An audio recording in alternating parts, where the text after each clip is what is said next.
سورة العنكبوت آیت نمبر 16. أعوذ بالله السميع العليم من الشيطان الرجيم من همزه ونفخه ونفثه.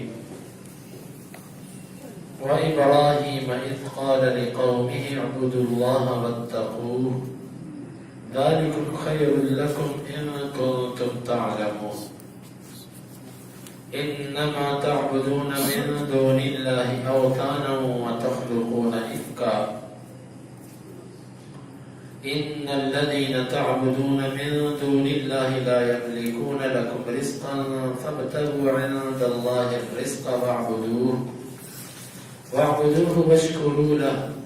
إليه ترجعون. وإن تكذبوا فقد كذب من قبلكم وما على الرسول إلا البلاغ المبين.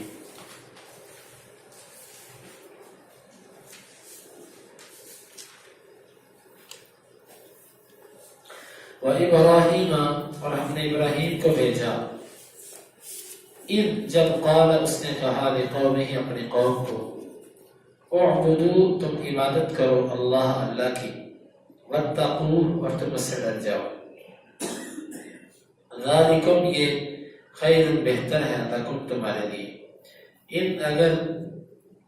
کنتم ہو تم تعلمون علم رکھتے انما یقینا تعبدون تم عبادت کرتے ہو من علاوہ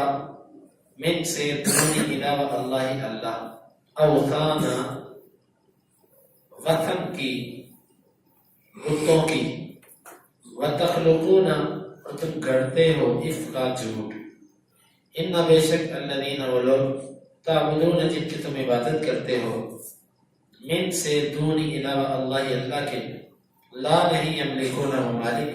لکم تمہارے لیے رزقا کسی قسم کے رزق ہے فابتغوا پس تم تلاش کرو عند پاس اللہ اللہ کے رزق واعبدوا اور تم اس کی عبادت کرو واشکروا اور تم شکر ادا کرو اللہ اس کے لیے الیہ اسی کی طرف ترجعون تم لوٹائے جاؤ گے وَإِنَّ اور اگر تکذبوا تم جھٹلا دو فقط پس تحقیق کذبا جھٹلایا اممن کچھ امتوں نے من قبلکم تم سے پہلے وما اب نہیں ہے اعلیٰ پر الرسول رسول الا مگر البلاغ پہنچانا المبین واضح وَإِبْرَاهِيمَ إِذْ قَالَ لِقَوْمِهِ اور ابراہیم جب انہوں نے کہا اپنی قوم کے لیے اعبدوا اللَّهَ وَاتَّقُوا تم اللہ سے ڈر جاؤ اور تم اللہ کی عبادت کرو اور اس کا تقوی اختیار کرو ذَلِكُمْ خَيْرٌ لَكُمْ إِن كُنتُمْ تَعْلَمُونَ یہ تمہارے لیے بہتر ہے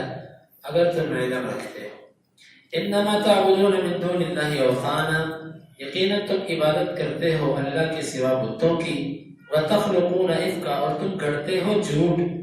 ان الذین تعبدون من دون اللہ بے شک وہ لوگ کہ جن کی تم عبادت کرتے ہو اللہ کے سوا لا یملکون لکم رزقا وہ تمہارے لیے کسی قسم کے رزق کے مالک نہیں فابتغوا عند اللہ الرزق پس اللہ کے ہاں تم رزق تلاش کرو واعبدوہ واشکروا لہ تم اس کی عبادت کرو اور اس کے لیے شکر ادا کرو الیہ ترجعون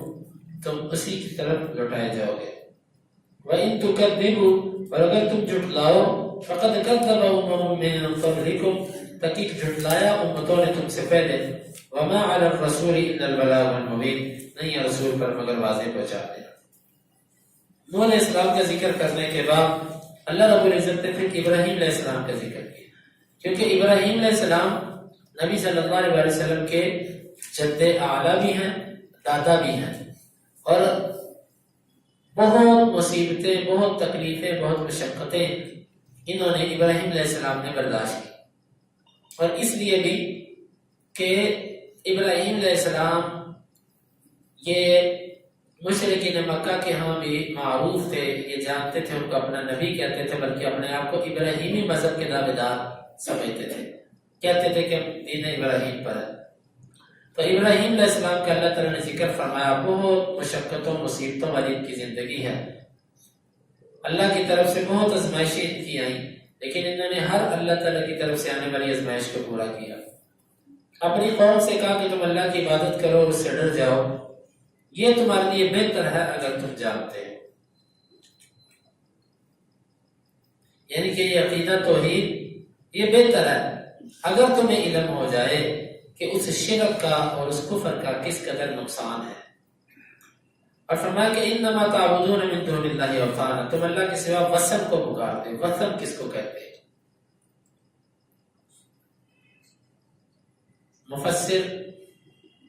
مفسرین نے یہاں پر لکھا کہ قرآن مجید کے اندر بتوں کے لیے 3 طرح کے الفاظ استعمال ہوئے ہیں. ایک صنم جس کی جمع اصنام، اور ایک نصب جس کی انصاب، اور ایک وثن جس کی جمع اوثان ہے. صنم اس بت کو کہتے ہیں کہ جو بت فروخت ہو، ایک جگہ سے دوسری جگہ منتقل ہو، چھوٹا بت، چاہے وہ لکڑی کا ہو، چاہے وہ پتھر کا ہو، چاہے وہ پیتل کا ہو، کسی بھی چیز کا ہو. یعنی جس کو وہ گھمائے پھرتے تھے، موبائل بت جس کو وہ لیے پھرتے تھے، یہ جو ہے نا، یہ اس کے لیے لفظ بولا جاتا ہے صنم. اور دوسرا ہے نصب. یہ وہ بت ہوتا تھا کہ جو بت انہوں نے ایک جگہ پر گاڑا ہوتا تھا اور عبادت کے لیے اس کو رکھا ہوتا تھا، جس طرح کے مشرکین مکہ کے ہاں لات، منات، عزا، ہبل وغیرہ. اور ایک قسم ہے وطن. وطن یہ اکثر جگہوں کے لیے بولا جاتا تھا، آستانہ یا کوئی درخت یا کوئی پتھر یا کسی علاقے کو، کسی جگہ کو متبرک سمجھ کر اس کی عبادت شروع کر دینا. یا جس طرح اسی لیے نبی صلی اللہ علیہ وسلم نے حدیث میں بھی آتا کہ اللہم لا تجعل قبری وطنا یعبد، اللہ میری قبر کو وطن نہ بنانا.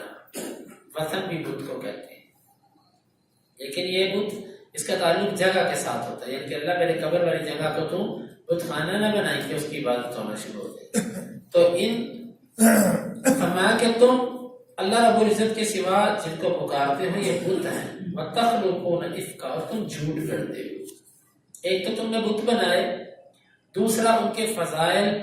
اور ان کی شان بیان کرنے کے لیے تمہیں جھوٹی کہانیاں بنانا پڑی کہ جی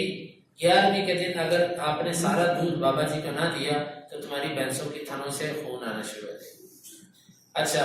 اگر تم نے ایک بکری سال میں بابا جی کو نہ دی تو تمہارے سارے جانور بیمار ہو جائیں. یا فلاں دن 11ویں کا اگر ختم نہ دلوایا تو پھر کیا ہوگا، پھر تمہارے پر یہ مصیبت آئے گی، یہ مصیبت آئے گی. یہ جاہلوں والی باتیں، مشرکین کا یہ عقیدہ، یہ جھوٹی کہانیاں بنائی ہوئی ہیں انہوں نے. ایک تو تم نے بت بنائے ہیں، دوسرا تم نے ان کے بارے میں جھوٹے عقائد بنا رکھے ہیں کہ جو ایسا نہیں کرے گا اس کو بابا جی ایسے کر دیں گے، اس کو ایسے کر دیں گے. اور بعض بابوں کے بارے میں کہانیاں بنی ہوئی ہیں کہ جی انہوں نے، جیسا کہ آپ نے سنا جی ملتان کے اندر گرمی کیوں زیادہ ہوتی ہے،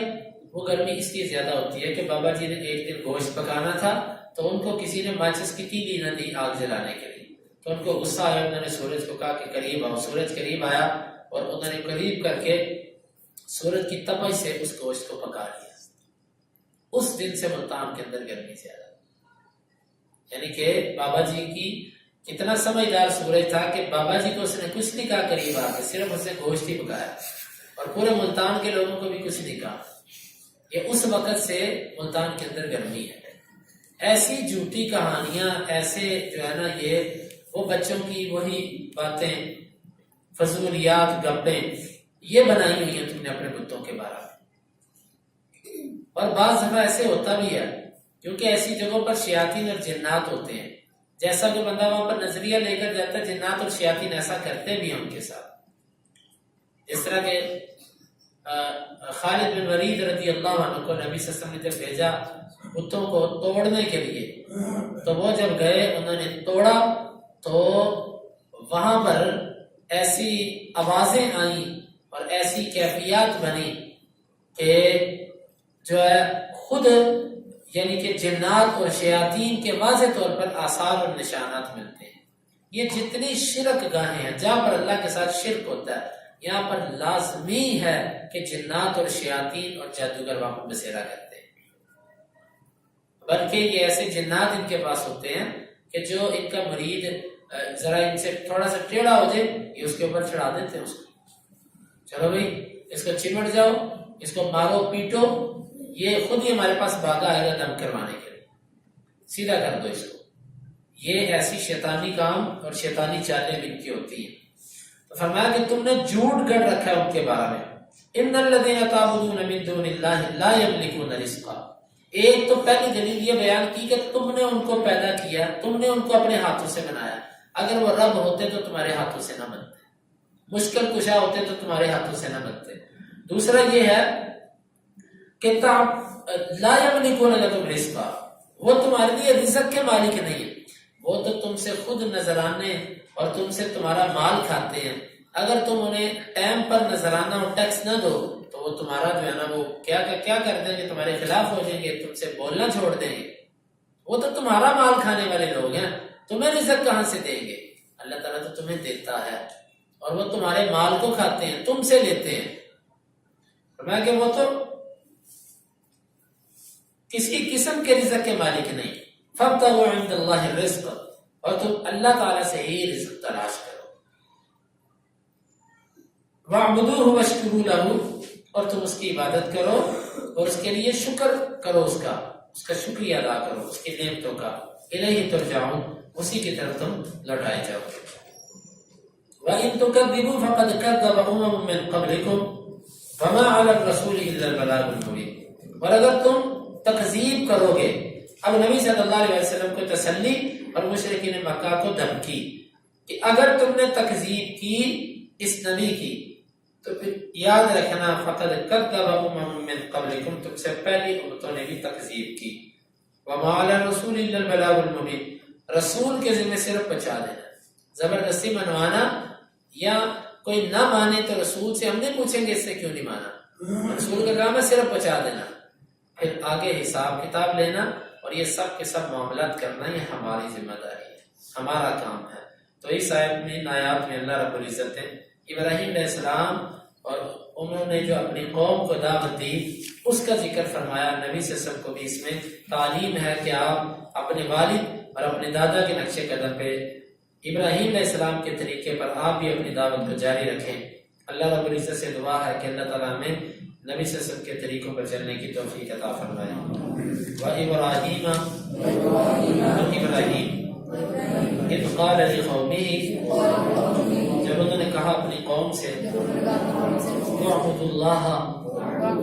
تم اللہ کی عبادت کرو، واتقوا،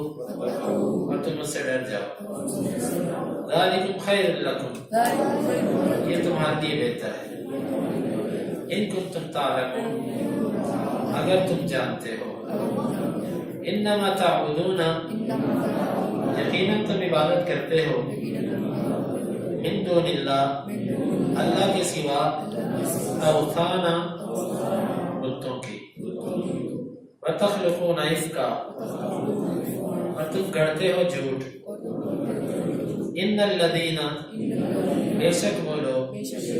تعبدون من دون اللہ، جن کی تم عبادت کرتے ہو اللہ کے سوا،